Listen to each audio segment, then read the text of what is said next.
Today on Inspired Money. I believe that everyone rides a seesaw every day between fear and confidence.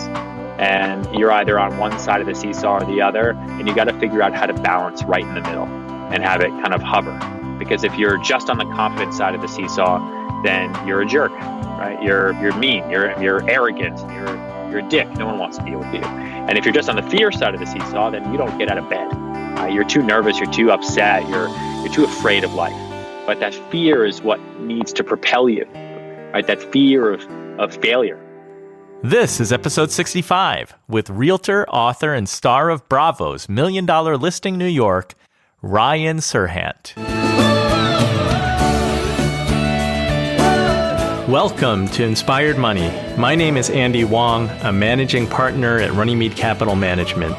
Each week, we bring you an interesting person to help you get inspired, shift your perspectives on money, and achieve incredible things. From making it to giving it away, Inspired Money means making a difference, creating something bigger than oneself, and maybe, just maybe, making the world a better place. Thank you for joining me. Hey, Inspired Moneymaker, welcome back. If it's your first time listening, welcome. I'm so excited that you're here. Inspired Money is different from other personal finance podcasts because we don't want to just learn how to live with money. We want to put money in a positive light to inspire ourselves to live richer lives, make a greater impact, and together make the world a better place. Thank you for joining me on this mission. Today we're talking to Ryan Serhant. And I got to tell you, this interview is probably the episode my wife is most excited about because she and I enjoy watching $1 Million Listing New York. Ryan's story is truly amazing. Once a struggling actor in New York City who did hand modeling to pay the bills, he has quickly become one of the most successful brokers in the world, with agents under his leadership in New York City, Los Angeles, Miami, and the Hamptons. The Serhant team has been named by Wall Street Journal Real Trends as the #1 real estate team in New York for 2 years in a row, and the #2 team in the country, selling close to $1 billion in real estate last year. He's also the youngest broker to make the Journal's top 10 list each year. This is a real success story. Even if you're not in sales, there are a lot of valuable takeaways. Ryan has parlayed his success into a second show on Bravo called Sell It Like Serhant, and just released a new book with the same title. In this episode, you'll learn sale tips from a guy who started in real estate from scratch, not having connections or networks, to building one of the most successful real estate agencies in the world. Why you might want to consider taking an improv class to help your career, and how to multiply your personal brand by building a team. Now let's get inspired with Ryan Serhant.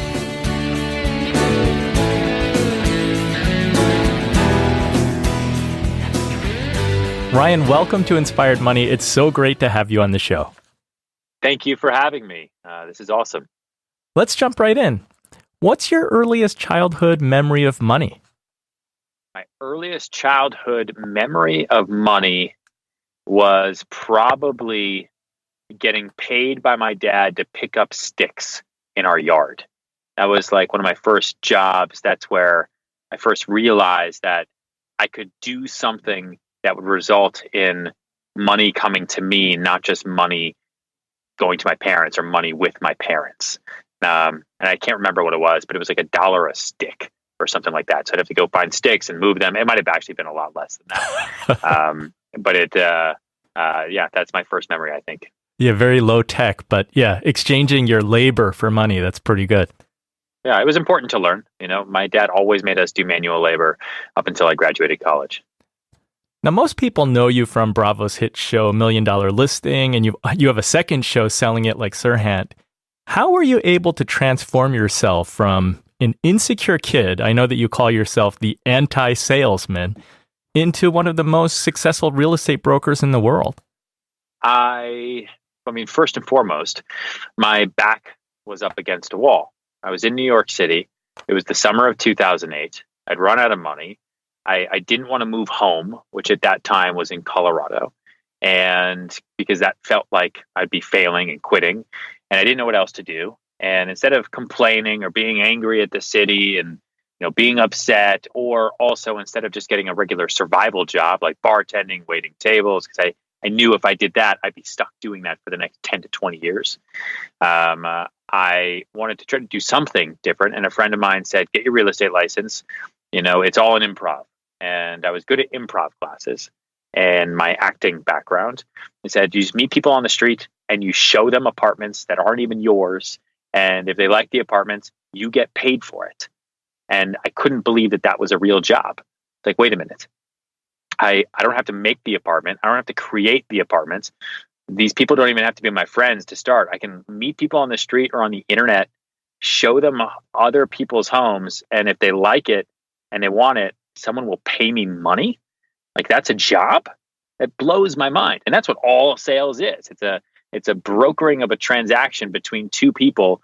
And you're just there as the emotional support, really. You're there for the information. And so I kind of got addicted to it, to be honest. And I really had to come out of my shell to be good at it, which was hard for me to do. But I became obsessed with the game of sales and how there is absolutely no ceiling, and that I could make my own destiny. I could create my own future, right? And I didn't have to wait on anybody else to tell me what to do, when to do it, or how much money I was going to make. It was all in my own hands. Yeah, I want to dig into that first year, because that's before you got the TV show. You mentioned 2008. That was perhaps the worst time in our lifetime to start a career as a realtor. Tell me about the guerrilla marketing that you were doing, because you talk about going to Starbucks and you're just making like casual interactions. Yeah. I think all of my negatives, all of the downsides to my ability to be a salesperson, I kind of just turned into positives, right? That's a big part of being a salesperson in the first place. How do you turn a negative into a positive? How do you turn a want into a need? And so for me, I didn't know anybody in New York, and I didn't really know a lot about real estate. I mean, I'm not from New York. I didn't grow up here. I didn't come from any of these poshy, fancy schools. I didn't have a big network. I wasn't religious. So I just had to meet people like on the street, at the gym, in Starbucks. Like you said, I would meet pregnant women and I would ask them if they needed more space. I mean, literally anything I could possibly think of to meet clients and kind of turn them into friends and then talk about real estate. That's what I did. And so in my first year, the only two ways I knew how to get leads in the first place, right? Because that's a big problem that most people have. Say, okay, well, I know how to sell, but where do I get people to even sell to? And for me, it was, I would post ads on Craigslist, right? Which today is like, signing up for lead gen on Zillow or something like that. And I would go on the street, and I made it a rule. I had to meet 3 to 5 new people every day. And I would meet them on the street. I'd find, people, if they had more than 2 shopping bags from Saks or Barney's, because our office is on 49th and Madison, then those are people that I could talk to. If they looked like they had nice clothes on, I would profile people all day long, because it works. And those were some of my first clients. Before you turned it into a game, how hard was it for you to become the guy who could just talk to everybody? I mean, I honestly don't think I became super comfortable talking to people until like 2 years ago. Like, even with the show and with everything, I was still the same guy I've always been my whole life. I'm uncomfortable in crowds. I don't like big groups of people. I was trying to figure out what to say in certain situations. How do I go up to random people on the street or at a party and start a conversation? What do I say? How do I keep the conversation going? Then how do I turn it into what I do to make it beneficial for me? All those things are hard, right? And it took me a really, really long time to kind of figure out how to do it. And especially at the beginning, it was a complete and utter disaster. I mean, like falling flat on my face all the time. In your book, you talk about the need to make connections, that you're not selling to someone. You're just at the outset trying to make a connection and make a friend. What I want to know is, how do you turn that casual interaction, complimenting someone on their shoes or approaching a pregnant woman in Starbucks, how does that turn into a conversation that can lead to business? How do you make that leap? So the biggest mistake that most salespeople make, whether they're selling real estate or tires or insurance or hot tubs, is they put on a salesperson's hat. When they're in front of someone they think is someone they could sell to, they become a salesperson. And no one likes to be sold, right? Everybody likes to go shopping with their friends. That's fun, but no one likes to be sold. So you have to realize that if you don't like to be sold, if you don't like walking into a store and having people come up to you and try to sell you on a 2-for-1 special, then why would anyone want you to do that to them? And think about who your best friend is right now. Assume that you didn't meet that person when you were 4 years old.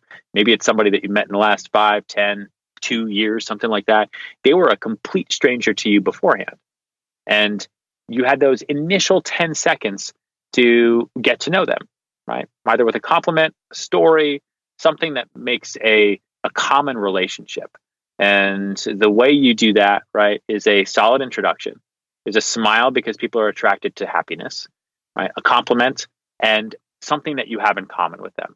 Either that you both go to that Starbucks all the time, I always see you here, or it's a holiday, what's your favorite holiday, or it's a birthday, or it's, that part of the city or the town, something super simple that you have in common with someone that could start that conversation. And then you have to remember that everybody likes to hear themselves talk. And the second biggest mistake most salespeople make is that they like to hear themselves talk. And so they talk a client out of the room. And you can't do that, right? You have to talk to somebody and listen to them, which means you have to ask questions. And that was taking it back to my acting days. The biggest thing I learned from all of my improv classes was things like the question game. So then you just ask people questions. Just keep asking them questions about anything, right? And try to get them to then start talking about what you do for a living, what you do is in sales, and how that could benefit them. And you go from there. So you do make that segue eventually, or you have to make it a point to do that at the right time. Yeah, but you don't do it as a lot of people say, I don't know how to close. I don't know how to close. I don't know how to talk about it. It's because you're focusing on the close. There's that phrase, a watched pot never boils. And you have to remember that that's the same way with people. If you're nervous and you're so focused on something, that thing is just not going to happen because you're freaking yourself out. You got to calm down. Talk about real estate if you're in real estate because you love it, because it's awesome. That's what you do. And then talk about sports, right? Don't say, but so by the way, I sell real estate. Do you want to buy real estate? That's weird. Don't be weird. Throw it in as part of the conversation because it's what you do and what you love. And they should know that because guess what? They're your new friend.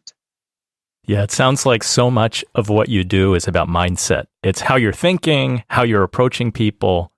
Always. You're going in there trying to make a connection and not trying to sell something. Now, I'm guessing that TV has helped your career and your personal brand. In the first year of being a realtor, you made $9,000. Yeah, thanks for reminding me. Why is it that you decided to go to that casting call? I say yes to everything. Right? Not everything. I say no to drugs, but for me, life has always been about opportunity, saying yes and figuring it out later. Right. I think a lot of people, especially younger people these days, and I don't know why, they have this thing called analysis paralysis. They'll think themselves to death. They'll be concerned with everything and they'll concern themselves into inaction. And it's an epidemic. I really think it is. Well, that's the downside to having the internet at our fingertips. It's too much. Yeah, of course, because it's too much. We've got 8-year-olds who are concerned about which photo they're going to post on social media. And it's like, you're going to be a stressed out 15-year-old if you're stressed at 8. And that's a real thing. Right. And so I think that for me, it's always just been about saying yes and figuring it out. And that's an improv lesson, right? In improv classes, I make every salesperson I know take improv because it teaches you yes and. You say yes and you figure it out. And I would rather regret the things I did than the things I never tried. Yeah, it sounds like not only did improv benefit you in your own personal path, but you view improv as sales training. Yes. Yeah, improv is people training. It's person training. If you don't sell, but you sit behind a desk all day long and you have a hard time making conversation with people, you should go take an improv class. It'll get you out of your shell. It's going to scare the crap out of you for a short period of time, but it will get you out of your shell. That sounds like a challenge that I may have to accept. Yes, do it. So tell me about the casting call. You found out about it. You decide to go there. There were a lot of realtors there, and you had not been at it for that long. Yeah, I think it was, I think there were like 3,000 agents or something like that they looked at in New York City, in a city that at the time was like 50,000 real estate agents. I think now it's about 80,000, which is a lot for a city that only sells roughly 12,000 homes a year. And they whittled us through. It took a long time, but they started in March of 2010. I didn't really do my first deal until spring 2009. And so I've been doing it for about a year. And you were doing a lot of rentals, right? More so than actually selling properties at that point. Yeah, I was doing mostly rentals because that's all I knew how to do. And that's the bottom of the barrel in New York City real estate brokerage, because like successful brokers don't have the time to do $1,500 and $2,000 a month rentals in the East Village. But brand new agents, they do. So I would have keys in my pocket and I would run all over the city and I'd grab clients on different corners. I'd post ads. I'd be running up and down stairs and walk ups, and I'd be lost on the corner because there's no iPhones at this time. I think there was an iPhone, but I couldn't afford it. So I still had my Palm Trio, which is really difficult with the internet. And I'm not from New York, so I would get lost on street corners and stuff. It was pure disaster, but I sold myself really hard in that room because I knew that I had to go hard, right? You put yourself on camera for anything, you go hard in whatever you do. And again, I said yes, and I figure it out later. So when they cast me on the show, it said, all right, I got to figure out how I'm going to do this. You had the benefit of previous experiences of doing casting calls, where I imagine that many of the other realtors did not. Did you have an unwavering confidence that you had to bring with you? Like, was there an element of fake it until you make it? And do you ever suffer from imposter syndrome? Yes, I think we all do. In some way, shape, or form. I always kind of feel like someone's going to find me out, but then I sell something else and I realize that we're all just trying to sell all day, every day. What I like about being in sales is I don't have a title. There's no title. Like, I'm not the CEO of real estate in New York. I'm not the CEO of a company. I'm a licensed associate real estate salesperson, just like everybody else. I just happen to, with my team, sell more than everybody else. I think times like 3 or something like that. And so I do feel sometimes when I look at the crowd that I'm young. Right? I'm 34. Most of my team is young. And I look at most of my competition and they're much, much older than me. And so that gives me a little bit of a imposter syndrome. Yeah, but you're proving that it's just over 10 years now. I mean, you can be awesome.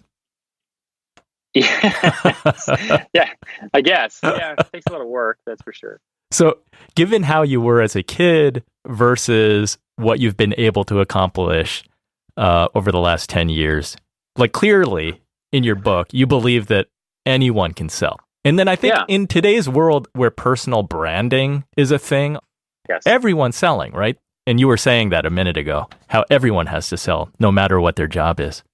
Yes. Correct. And personal brand is really important as well, in the sense that people need to know that you're a salesperson. People need to know what you sell. That's for me the reason I did $1 Million Listing. That's why I did Sell It Like Serhant. Big part of why I wrote the book.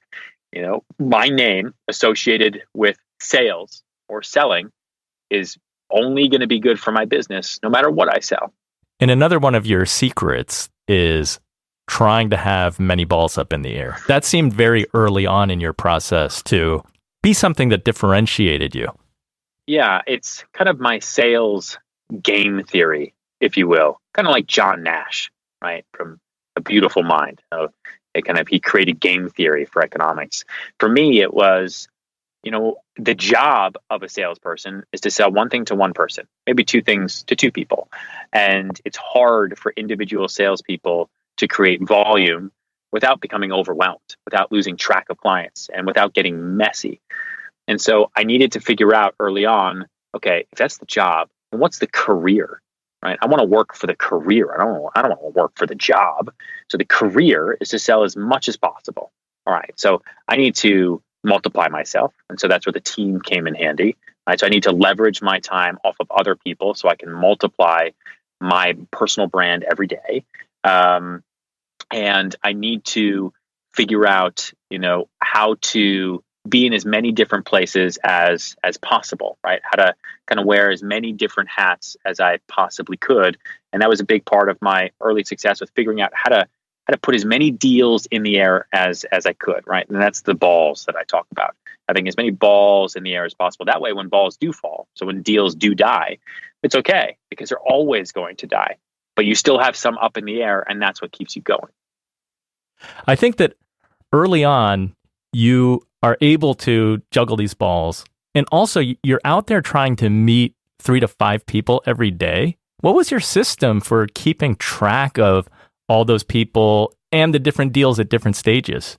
I had one intern who would help me.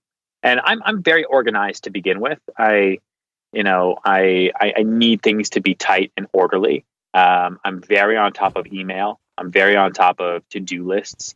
Initially I would just put people into an Excel, honestly. I would just put people into an Excel and I would just track everything. And I would track kind of active clients, warm clients, cold clients, renter clients, buyer clients. And I would make it as simple as possible. And I would make sure that I followed up with people over and over and over and over. And then it just sort of grows from there. I didn't need a CRM or lead tracking software just because for me anyway, I was able to keep track of everything personally. But for other people, if you need it and it works for you, great. I mean, maybe that's what I'm missing. Maybe I could do, $2 billion a year instead of $1 billion a year in sales if I had something like that. I don't know. Yeah, it just seems like meeting 5 people a day for 10 years, that ends up being a lot of people. Yeah. It goes into like our email database. So it goes into my contacts. I have everyone's contacts. I have all their notes in my phone.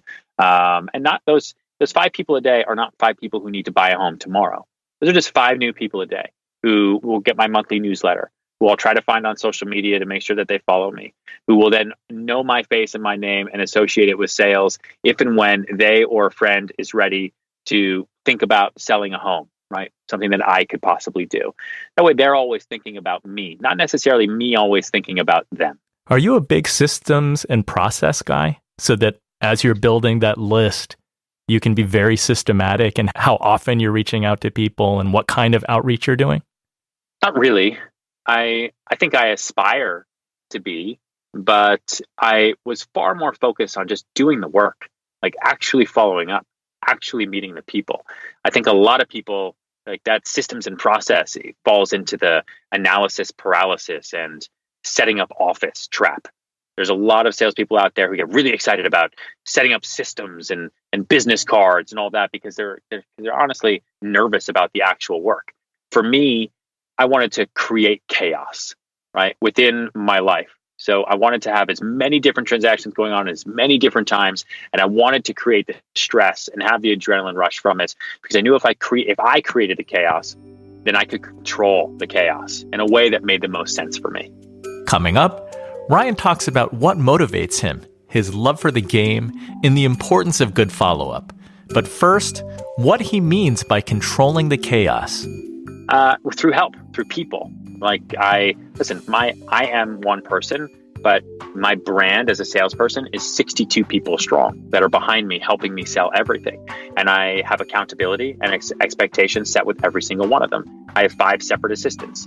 They all manage different parts of my life going forward so that I make sure that I only focus every day on what I can do. If there is any minute during the day where I'm doing something that someone else can do, then that is a waste of a minute for me. And life is short and there are only so many minutes in the day. And that way I can make sure I have tabs on everything and start managing the team more than just managing the individual balls and individual deals. The show notes for this episode can be found at inspiredmoney.fm/065. If you're listening from your car or wherever you are, check the show notes if you want to learn more about Ryan or things mentioned in the episode. It's time for the Runnymede Money Tip of the Week.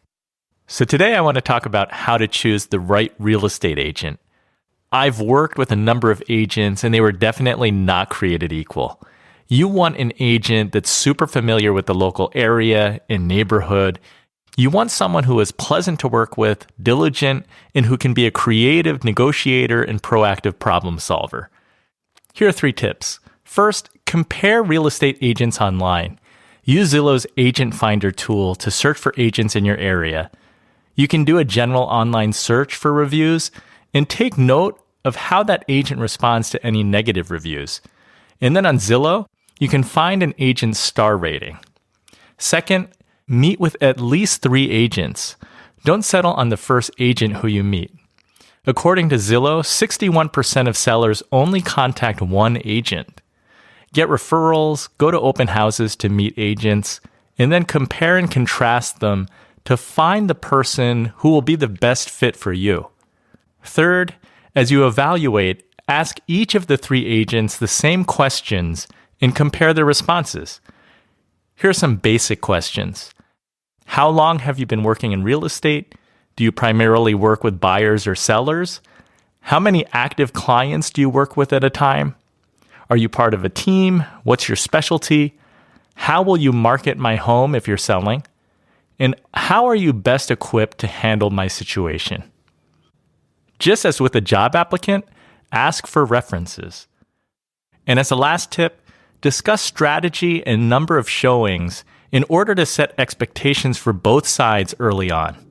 I hope this helps your property buying or selling be quick and successful.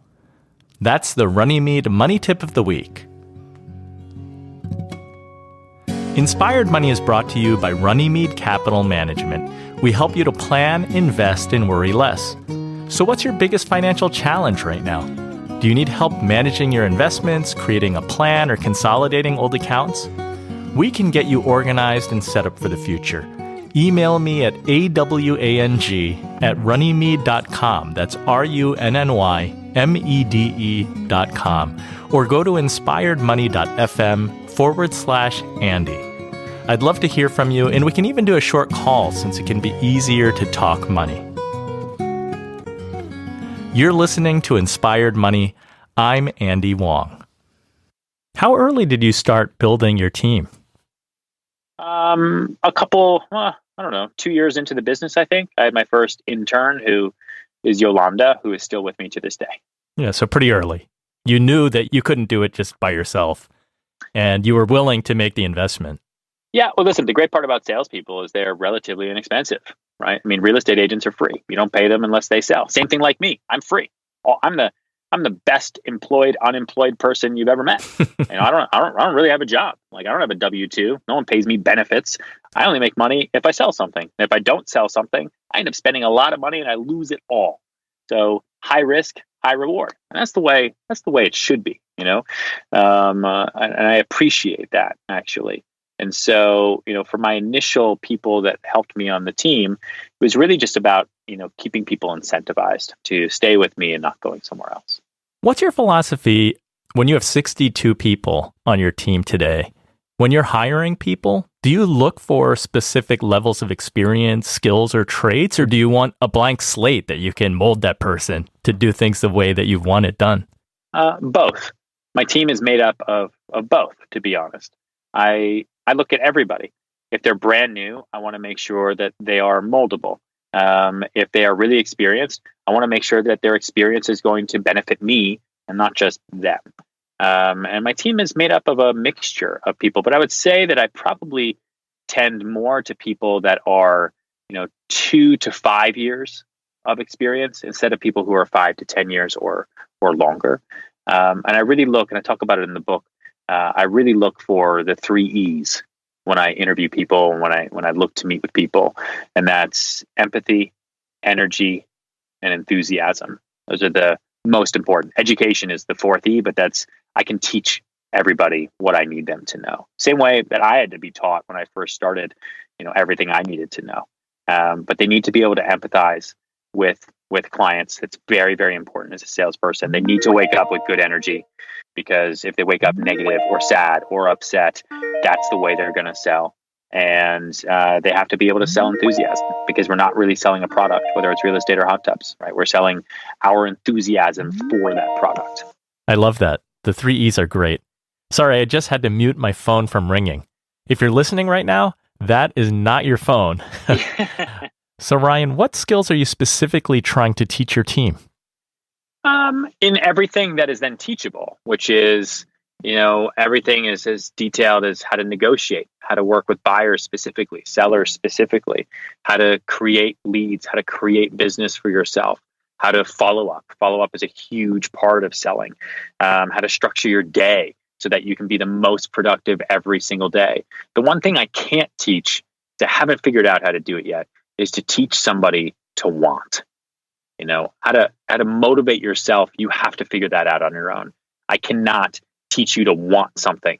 And if I want something more than you do, then we can't work together, because I don't need somebody that doesn't want something more than me to be by my side. Yeah, that's kind of a personal thing, right? It's like we're all motivated by different things, and you hope to have someone that's self-motivated, but that drive kind of comes from different places for a lot of people. Where does that sort of start for you? Fear. That usually works. Yeah. I mean, pure fear of failure. I believe that everyone rides a seesaw every day between fear and confidence. And you're either on one side of the seesaw or the other, and you got to figure out how to balance right in the middle and have it kind of hover. Because if you're just on the confidence side of the seesaw, then you're a jerk, right? You're mean, you're arrogant, you're a dick. No one wants to deal with you. And if you're just on the fear side of the seesaw, then you don't get out of bed. You're too nervous, you're too upset, you're too afraid of life. But that fear is what needs to propel you, right? That fear of failure. Like, think about a sports team. That sports team that comes back in the fourth quarter, right, of a football game and actually wins, is because they were afraid that they were going to lose. And they came back and nothing else changed. What else changed? They're the same players. It's not like they got stronger or faster in the last 10 minutes. What changed was they realized how afraid they were of actually losing the game, and they came back to win it. And that's what everybody needs to have. For me, it was the summer of 2008, getting my debit card declined at the grocery store, sitting on the subway in Manhattan, tears in my eyes with no money, trying to figure out how I was going to pay rent on September 1st. And I do not wish being poor in New York City on anyone. And for me, that's my wall. That's that thing I run from every single day. And I will get as far away from that point as physically possible. You've experienced this massive transformation from 2008 to 2018.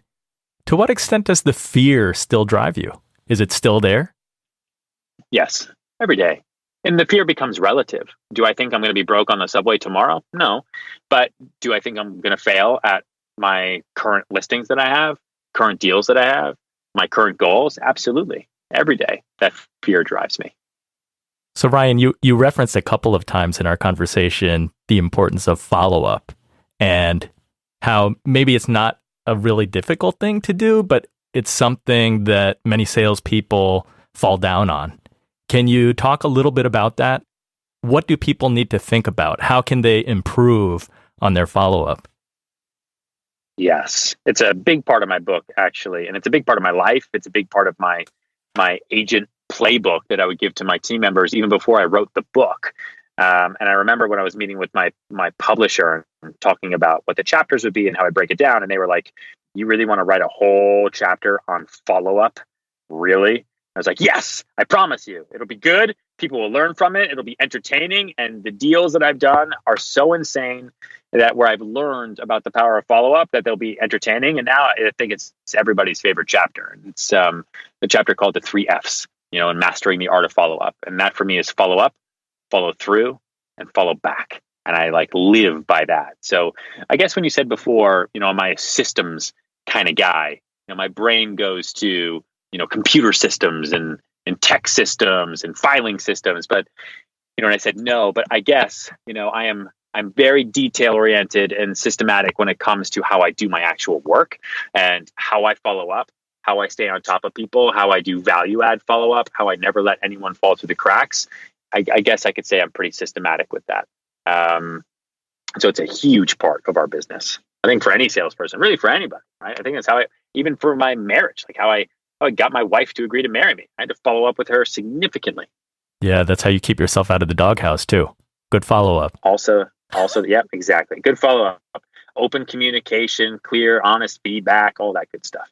Well, with real estate, sometimes the selling cycle can be really long. And you have examples where your systematic following up really kept you in the game. Can you share a story, a success story where follow-up, it really does work? Sure. I mean, for example, kind of timely, a couple hours ago, I just closed on an apartment on Park Avenue for $31.5 million. And my client, I met them for the first time in 2013. I've done a couple other smaller transactions with them between then and now.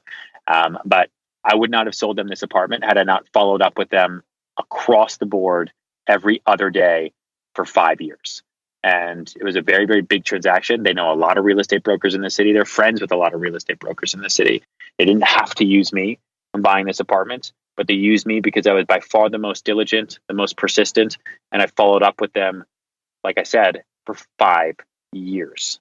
How often are you reaching out to them, and how do you skate that fine line between being politely persistent and not annoying? Annoying is just saying, hey, do you get my email? Hey, what do you think about this? Hey, you there? Hey, like that's annoying. Following up is also not expecting something in return, right? And you're giving things of value. So following up for me with somebody like that is letting them know on Tuesday, hey, just want to let you know this listing just came on the market. Let me know if you want to see it, right? Okay. He might not reply. I'm actually not even expecting a reply. It might be on Thursday. Hey, hope you didn't get caught in the rainstorm. This other thing closed yesterday. I'll try to find out the price. Okay. I don't expect anyone to reply to me because they shouldn't, right? You got to remember too, that if you're in sales, you're in the service business, you're there to serve someone else, and don't expect anything. Leave your ego at the door. Eventually, when they're ready, if you've been giving them proper information, if you've been on top of them, they will come to you because you're the person who is on top of them enough with the information that they need, right? They're not going to go somewhere else, to somebody else. Going to say, actually, well, Ryan sends me everything all the time, so I'll just call him. Between 2013 and 2018, that is a while. I mean, do you send them information as it comes about, and you're sending them some like listings or some projects that are coming online, or is it weekly? Like, how regular is it? Every client's different. When I don't want people to think that they can just plug people into a system, because that's when follow-up becomes harassment. That's when it becomes a nuisance. Everyone's different. I have clients where I follow up once a month. I have clients where I follow up every other month. I have clients where I follow up twice a day, right? Everybody is different. It also depends on what kind of follow-up they need. And it's an improv, right? And it's also not just email. Like, we have so many ways to follow up with people. I might not email a client for 2 weeks, but I've liked all of their posts on Instagram. I've retweeted one of their tweets. I sent, their daughter, who's 2, a little birthday gift 3 weeks ago. They didn't say thanks. They didn't write back, but I know they got it, right? That's also follow-up. There's 1,000 different things that you can do to remind people what you do and why you all the time. That doesn't have to be, hey, you there? Did you get my email? Did you do this? Hey, pick up your phone. Hello, did you get my voicemail? Yeah, I love that it goes back to the improv and about you listening and paying attention. Yes.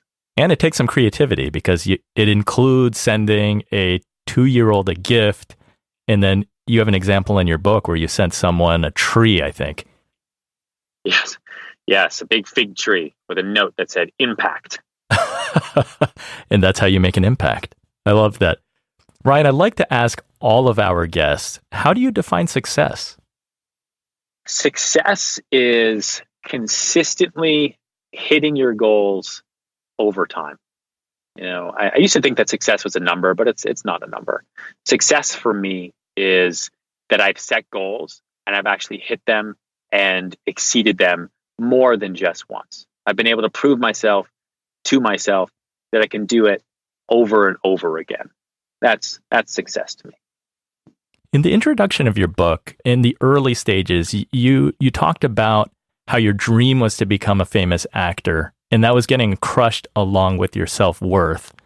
Now, today that you've found your passion and you've found success, what are your thoughts about money tied to your self-worth now? That's a good question. I love the work far more than I love the money. Right? The money is the reward. It enables me to, live a life that is fun and enjoyable, and I don't have to be stressed about rent every single month. But it's the work, right? It's the sales, it's the deals, that I enjoy far more than just the money. So you love the process and the game. Yeah, if I just love the money, then I'd be one of those agents who counts commission checks before they're cashed. And that's not good. What are your thoughts on charitable giving and how does that fit into success? We give back a lot. We're involved in, it's a whole other podcast we could do, but my wife and I are involved in a lot of different charities, most for kids in New York City, right? Because that's our home. That's where we are.